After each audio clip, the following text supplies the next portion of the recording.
Сегодня состоялась церемония награждения победителей конкурса научных работ среди молодежи Туркменистана. Организаторами научного конкурса выступили Академия наук Туркменистана и Центральный совет молодежной организации имени Махтумкули. Ежегодно проводимый конкурс призван способствовать развитию отечественной науки, формированию нового поколения ученых, стимулированию их научно-исследовательской деятельности в наиболее востребованных областях. В нынешнем году в нем приняли участие 1362 человека, в том числе 487 студентов и 875 молодых ученых, представивших свои разработки. Джемшид Бекханов, студент инженерно-технологического университета Туркменистана, принял участие в этом конкурсе с экологическим проектом. В его работе изучены научные основы использования системы фитоочистки при очистке дренажных вод сельскохозяйственных угодий. Объект научного проекта – Туркменское озеро Алты-Насыр. В результате научного проекта студента для очистки воды впервые в Туркменистане будет использована система фитоочистки.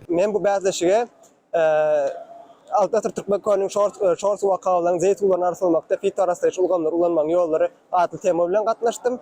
Ve bu işin esas maksadı Türkmenistan'da açık görünüşlü fitoraslaş ulgamları ulanman yolları ve onların işleyiş mekanizmleri ve onların zeytunlar arsalmaktaki ayrıtılıklarını öğrenmekten ibarettir. Men bu bäzleşige katlaşıp hormatly prezidentimizin kahraman arkadanın şahsir paylarına münasip boldum.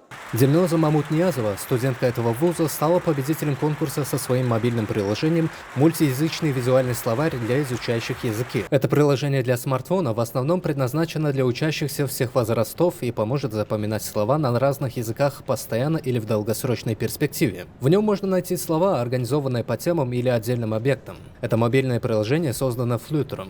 Backend и фронтенд были написаны Node и реагируют на JavaScript. Приложение имеет словарный запас на 4 языках, включая японский. На церемонии были вручены подарки 67 молодым представителям научно-исследовательского движения от имени президента Туркменистана и председателя Халк Маслахаты Туркменистана Гурбангулы Бердмухамедова. В ходе мероприятия состоялся праздничный концерт с участием творческих коллективов вузов страны.